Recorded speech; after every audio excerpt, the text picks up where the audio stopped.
What's going on, everyone? Welcome back to the channel. Musa Gaming here, and today I want to talk to you about the Arc of Osiris Champions League that is happening in the background of the game as an event, and also at the same time take a look at the League Best and Eye for Talent, because those are the ones that we are going to care about. Take a look at each kingdom that's in each realm, because we would have to be able to, make the right decision on betting which kingdom is going to win as early as possible, and I'll go over that a little bit on like how that works and stuff. And also take a look at some of the cool city skins that all the participants are going to get from this event. So for those of you who are wondering why you can't participate in those, is because those are going to actually, this event right here, you will be able to only participate if your kingdom and your like the best Ark of Osiris team has already broken in through the qualifiers that happened before this. So you can see that we're in the middle of this event, although this banner just appeared like a couple days ago. We registered like a month ago or a month and a half ago, and then we do the drawing, and then you do qualifiers to basically appear in this Eye for Talent, where they basically put you into that group stages and whatnot.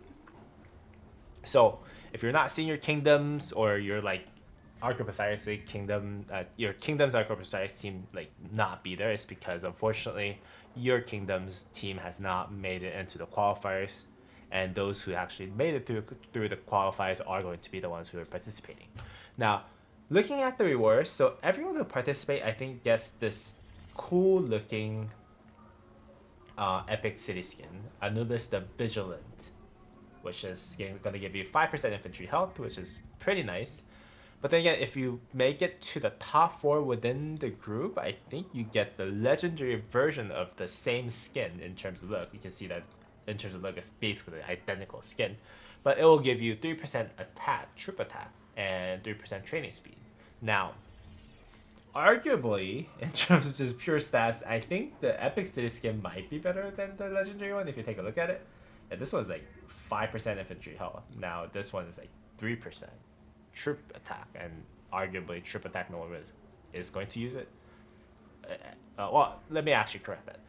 People will use troop attack, but not 3% troop attack. That's just basically bottom line. So people will be able to use this city skin just for that training speed whenever you're doing the city skin, or whenever you're doing massive training.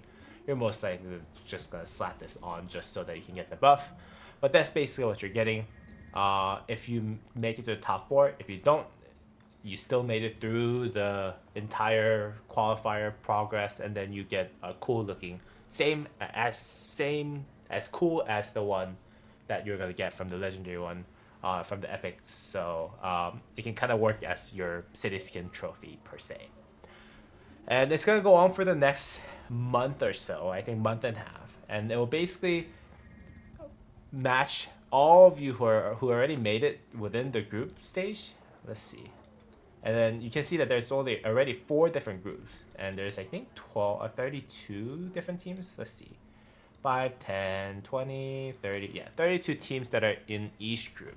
Now, each group's gonna compete for their spot for the championship tournament, meaning that I think only like 4 teams actually make it to the final version of them. And what this event, Eye for the Talent, does, it would allow you to actually bet on the kingdoms that are going to make it out of the group stage. Now, there will be another Eye for Talent that is going to be separate from this very event, that's going to actually ask you to bet for the final tournament winner. So this is going to be different from that. And you're betting basically this currency right here, Mark of the Champion, that's what they call it? No, that's not what it's called. Whoa. What is this currency called? Yeah, Mark of the Champion, actually. Never mind. So, Mark of the Champion, you can basically get from completing the quests on daily basis. You can see that on weekly basis. You can see that Allure of Gold quest. If you actually complete this quest, that's going to refresh every week. You'll be able to get 1 coin per each week.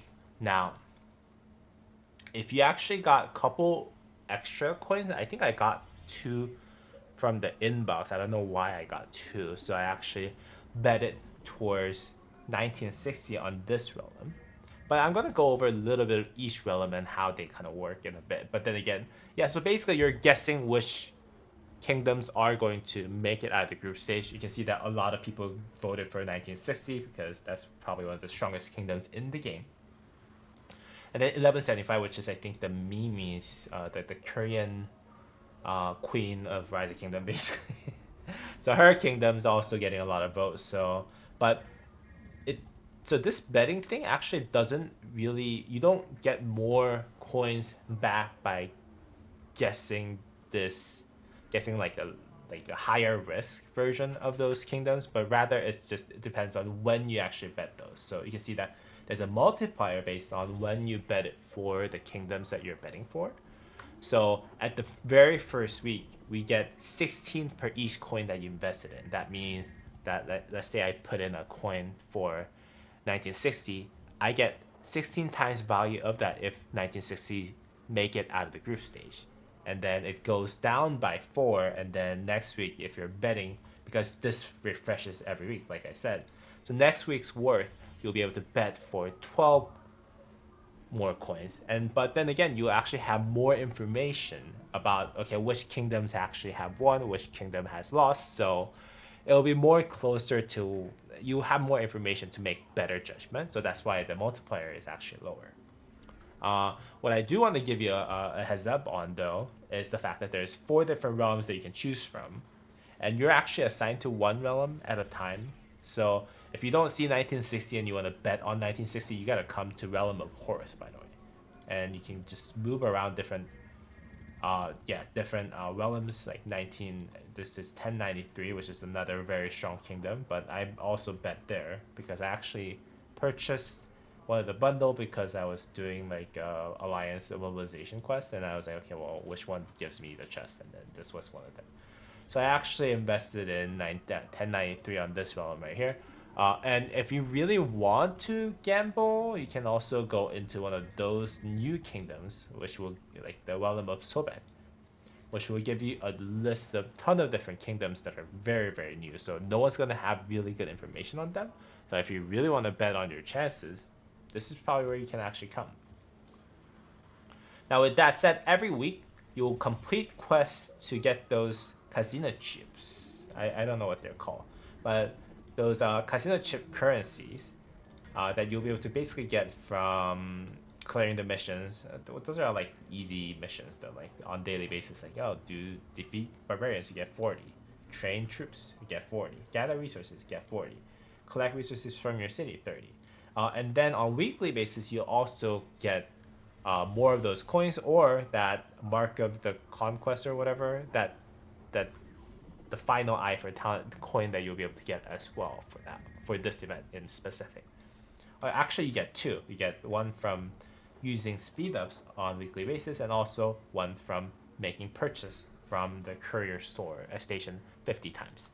So so make sure you do those quests and then get as many of those betting money as you can, and then you can go on to these ones right here, and then you can basically bet for whatever kingdom you think is going to win. Now this is the important and interesting part about this. This basically works like any other sports gambling, where if there's a lot more people who bet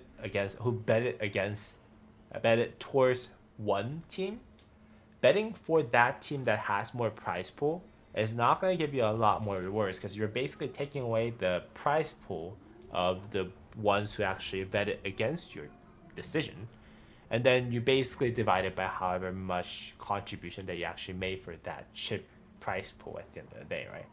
So if you want to go high risk, high return, you can always just bet against those, bet on teams that are not really invested in. For example, this one right here, E68.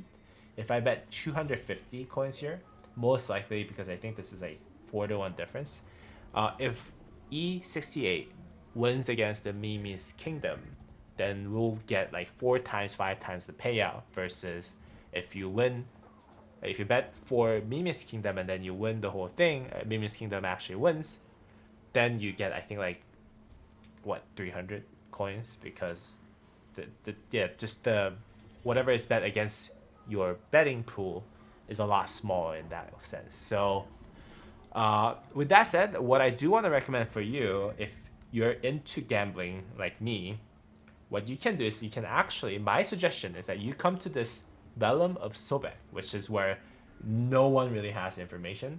To be really honest, a lot of people actually bet on those kingdoms without knowing anything about the kingdoms. And like chances are that, like they just, this prize pool was determined solely from the people who basically betted first before you. So what I do is I actually bet against the odds on the newest realm always, which is gonna give you 50% chance of you winning, practically speaking, right? Because like no one has the information, but the payouts is gonna be way great. So what I do is I actually come here and then spread out all my chips and bet for the team that has a lot less prize pool in hopes that I will make jackpot in at least one of them and then eventually make more money out of it than money that I lose. And I think this strategy for me has worked very efficiently in the past, and this is one that I did want to kind of share you with.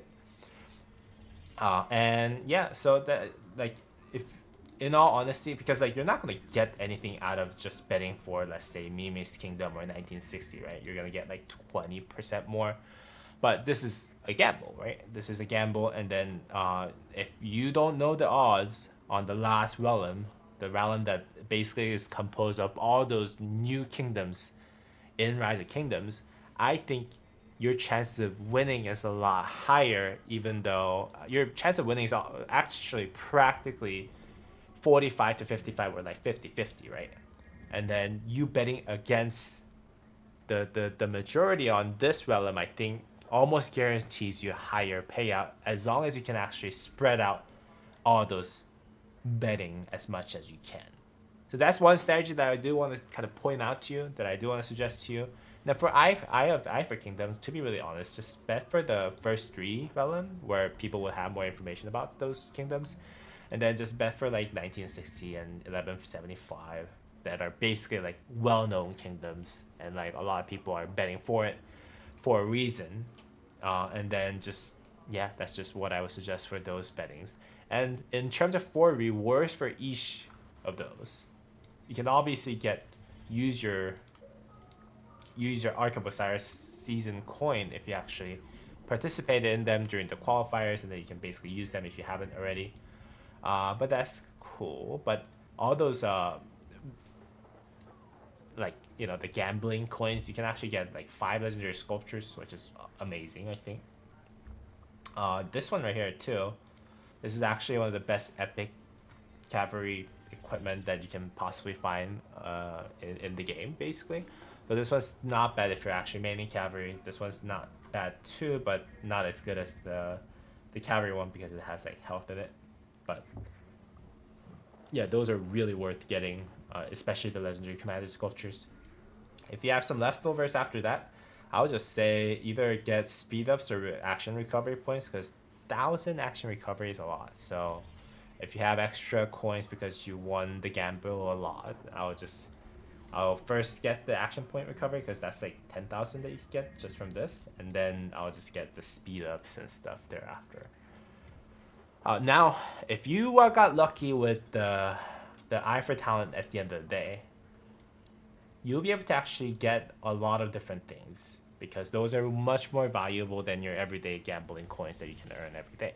Because those are, you only get 2 on a weekly basis. So what I would actually recommend for you on these is I would really recommend that you first max out the legendary commander sculpture from these. The reason for that is because the gem value of legendary commander sculpture is about 2,000, right? Then that is a lot higher than 2,400 gem value that you're paying 40 coins for. So if you're lacking legendary commander sculptures, I'll first, in terms of getting the best bang out of your buck, I'll just actually max out this legendary commander sculpture from the shop.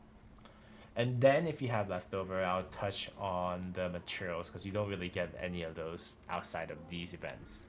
So, and then I'll think about getting either the speed ups, and not that many people are gonna actually have leftover after buying all the materials and legendary sculptures. But if you do, just buy the speed ups and then thereafter you can still buy the resource, but those are not really worth it at this point.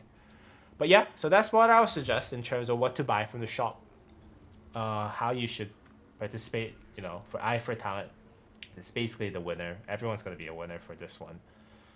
Just bet on the highest bidded kingdoms as possible, namely 1960, 1175, 1093. Those are really, really good kingdoms that you can basically invest in. Don't forget the fact that you can actually change the realm if you don't see those kingdoms by clicking on these. So that is important, because sometimes in the beginning of the game I didn't know. And yeah, that's basically it. So I hope this was helpful for you. And yeah, that's it for today's video. I'll probably come back tomorrow with another video about Pensive formation, because we'll be able to see tomorrow like what kind of legendary armaments are gonna look like for those. So stay tuned for the next video. But as always, I'll see y'all on the next video. Thank you. Bye bye.